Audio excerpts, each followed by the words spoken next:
Hello WhatsApp guys come from to Google TV sorry X TV. এখন আমরা বাংলাদেশের কিছু বিখ্যাত মানুষের সাথে কথা বলবো, যারা অতীত, বর্তমান এবং ভবিষ্যতে কিছু কনস্টারদের সাথে কাজ করেছে। চলো দেখা যাক।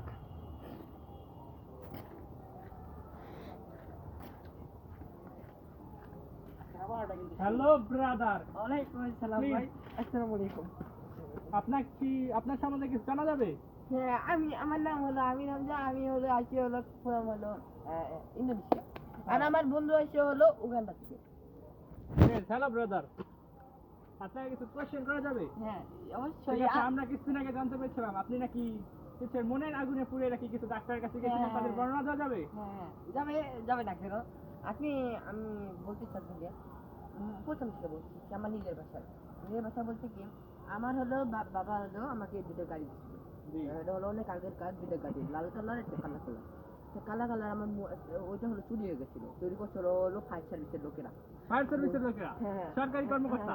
হ্যাঁ। শুনুন, আমার মনে মনে দাও দাও করে আগুন জ্বলতেছিল। কষ্টে এতটা কষ্ট, বন্ধু মরে গেছে জিজ্ঞাসা করে দেখেন আমার কতটা কষ্ট ছিল। বন্ধুদের মরে যায় তো যা কি করে? আমি বুঝে গেছি অনেক কষ্ট ছিল। পরে আমাকে বাড়ির লোকেরা সবাই বললাম যে মনের আগুন নেভানোর জন্য ডাক্তারের কাছে নিয়ে যায়। তারপরে যাই দেখি ডাক্তারের নামটা কি ছিল?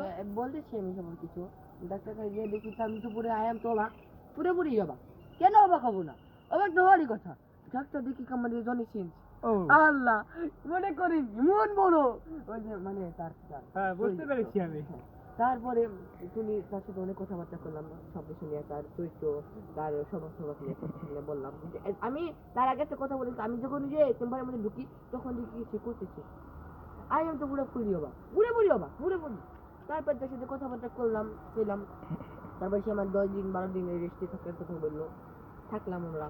থাকার পরে মনে করেন আমি থাকতে চাইনি, ওনার দূর করে থাকাইছে। যাই যখন থাকি তখন দুটো তো নাচ লাগবে, দুইটা নাচ করেছে, বুঝেন না কিনা ওই যে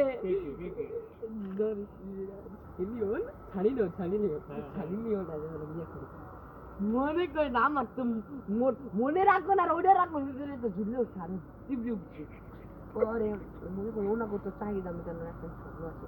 তারা মনে করে এসে আবার খাবার যখন সাজ করতে দিতে না এমন করে আমি তো তাদের এই তার মধ্যে বুঝতে দেবো, কারণ আমার তো সমস্যা, কারণ আমি তো অসুস্থ, আমি তো করতে পারবো না, আমার তো মাথায় ব্যথা, মনের আগুনের থেকে এখানে আসছে।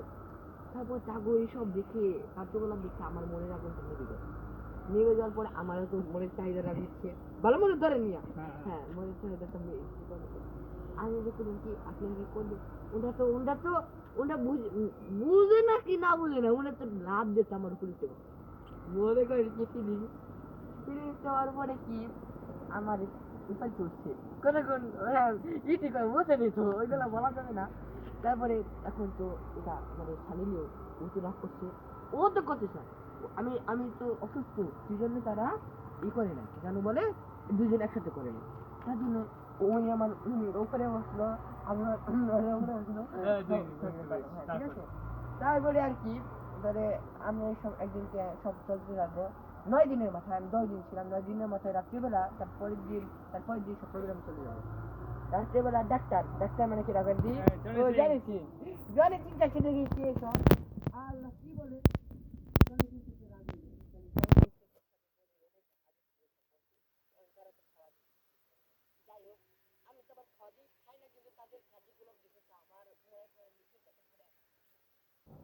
বুঝলেন না, ওইটা গেছে। পরে জলের চিন্তাটা আমি একসাথে করলাম কতক্ষণ, এই আছে বুঝলেন। আর আর কিছু বলতে চাইলাম, ঠিক আছে না, আমি ভাইরাল হয়ে যাবো। ঠিক আছে, আপনার সাথে কিছু কথা বলতে বলে না না, একটু নিচে নামলে ভালো হতো। আপনাদের সময় প্রতিদিন 2200 শিশু সুন্দরীর সামনে দিয়ে যান, সেসময় কি ফিলিংটা হয়? তখন জিনিসটা হচ্ছে যে আমি উপরে তাকাবো, নিচে তাকাবো না পিছনে তাকাবো, কি থেকে কি করবো আমি নিজেই বুঝতে পারি না। একদিন আমার একটা মেয়ের সাথে দেখা হয়, তখন হলো আমি পানি খাইতে গেছিলাম, তখন সে বললো যে আচ্ছা আমি চাপ দিই। তখন সে চাপ দিতে হলো, আমি পানি খাইতেছিলাম, তখন পানি পানি খেতে যায়, আমার পানির পিপাসা তো মিটলোই না, উল্টা আমার আরেকটা পিপাসা ধরলো। তো এই ফিলিংসে আমার দিন কাটতে থাকলো। যে কবে আমি সেই পিপাসাটা মিটাবো, এখনো এই ফিলিংস আছে। আর কিছু না না না।